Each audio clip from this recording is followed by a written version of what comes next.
New at 10, we are taking a closer look at youth baseball. Specifically, pitching injuries and the surgery that more young players are having. WGEM's Kyle Ainsworth is digging deeper tonight. The need for speed. Young arms throwing harder, with college offers top of mind. But at what cost? I was with my travel ball team at the time in December, and I was throwing a bullpen, and I felt a more serious pop, and that's when I kind of knew. Honestly, it was like more of a shock. Really? It just down through my whole arm. Okay, what, completely numb? Completely numb. I felt a lot of tingling. Significant elbow injuries are rising among athletes 18 and younger, according to Excel Performance athletic trainer Robbie McMorris. If we saw somebody with an elbow injury as usually a college age level pitcher or athlete or older, and now it seems like pretty regularly you'll see somebody high school age and even sometimes younger, 7th, 8th graders having elbow issues. So it's definitely spiked, I'd say, in the last 10 years or so. The injury leading the charge, one that's most commonly connected to professional baseball players. I had Tommy John surgery with an internal brace at 15 years old. Colin Dieterle is one tri-state athlete who tore his UCL or ulnar collateral ligaments, needing Tommy John surgery to repair the damage. Kind of gold standard or older fashioned surgery is what we call a reconstruction, so that's putting in an entirely new ligament using some type of tendon graft.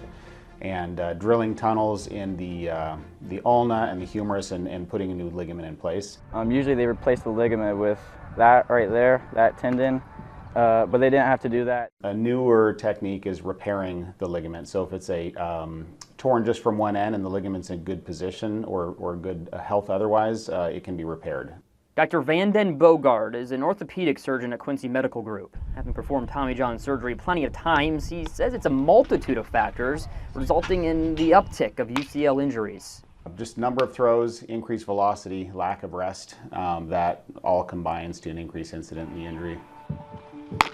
Huge thing is that, baseball, usually you only have one arm to throw with, and if you can't really throw, you can't play, Rich Pollock owns Complete Game Training Academy and is the head coach at Quincy Notre Dame, meaning he's around aspiring youth baseball players year-round. He believes these kids feel compelled to throw hard and often.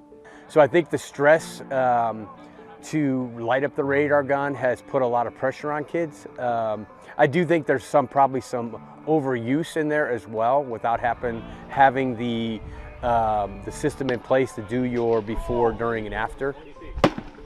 You can feel proud of yourself that you throw hard enough that you had this injury. The likelihood of going on to college or professional sports after suffering that kind of injury is much lower. That stress to throw hard is what college coaches are looking for. But before any kid digs into the mound to throw that first pitch, it's important to remember that proper care is king. There are arm care rehab programs that can be implemented that strengthen the forearm, work on your grip strength, strengthen the shoulder. The shoulder is a big component of that, the core, the trunk, the hips. It's all involved, and working on specific range of motion exercises, strengthening exercise, stability exercises, all help reduce the risk of those.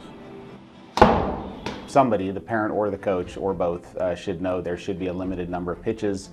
There should be rest days between a certain number of pitches. Playing catcher does not count as a rest day, and I see that all the time where, oh, I didn't pitch, I caught. You're throwing the ball just as many times during the game. When it's all said and done, kids should be encouraged to give it their all. But at the end of the day, attacking the problem before it even begins will likely result in a greater outcome. And USA Baseball and the MLB have come up with pitch smart guidelines to help young players reduce arm injuries. They recommend limiting pitches thrown by younger players to reduce injuries. The range is from 50 pitches thrown per day for 7-year-olds to 120 pitches for 22-year-olds. It also has now how many days of rest would be needed in between pitching outings based on the pitches thrown.